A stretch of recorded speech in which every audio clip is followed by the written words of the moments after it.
If you were to look up depression and anxiety right now online, it usually come up with people with depressions have struggled or suffered from it for many years.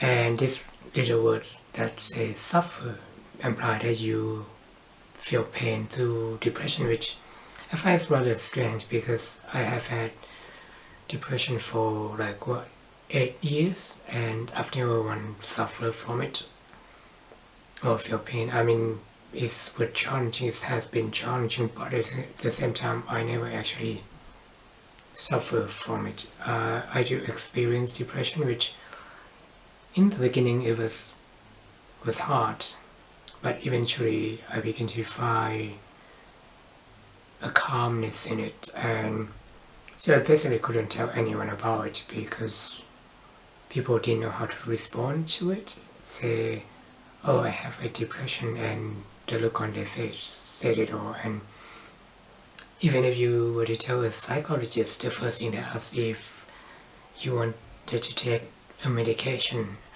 and I've been on medication, they didn't do anything for me.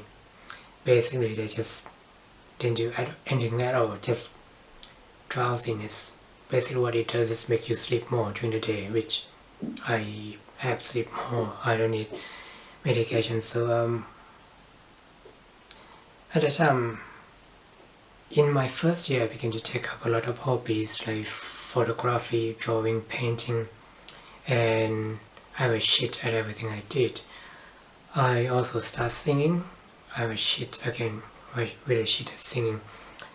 I picked up a few instruments, didn't have enough patience for it, and so I began to write creative writing quite a lot, and eventually I found more and more people with depression, but they don't appear like it, and I began to question why so many people tend to think that when you have depression you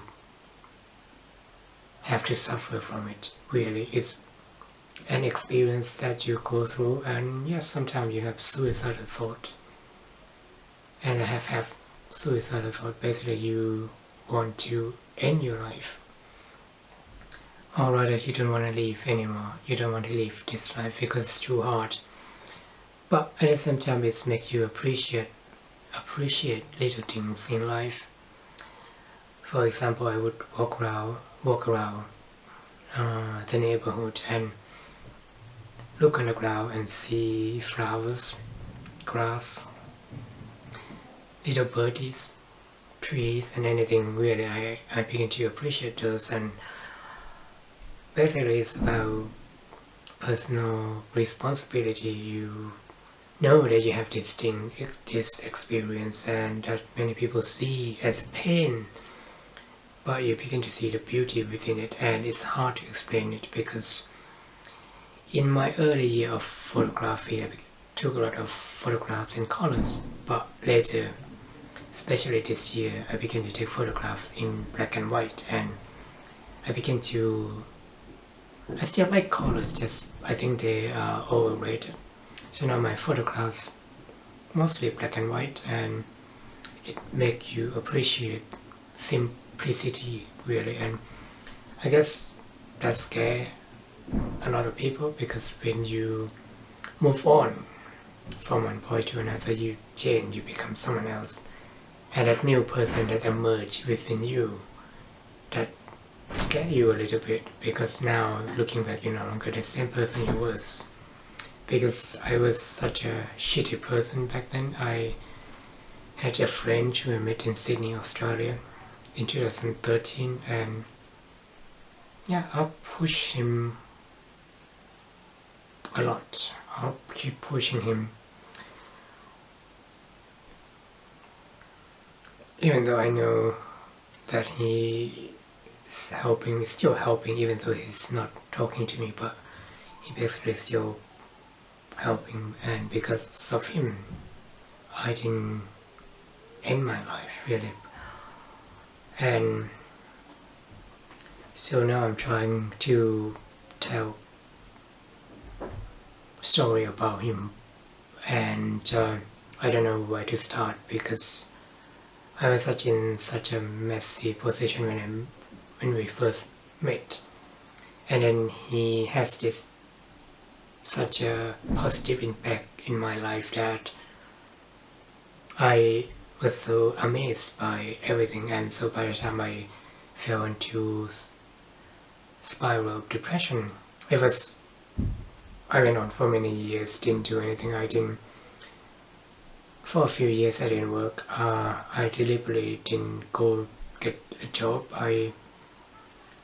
Basically I didn't look after myself very well because ultimately I just wanted to disappear into the woods and never come back. And I consider that a lot. I consider many possibilities, including but not limited to committing suicide, which basically kill myself. And I also considered improve my life, which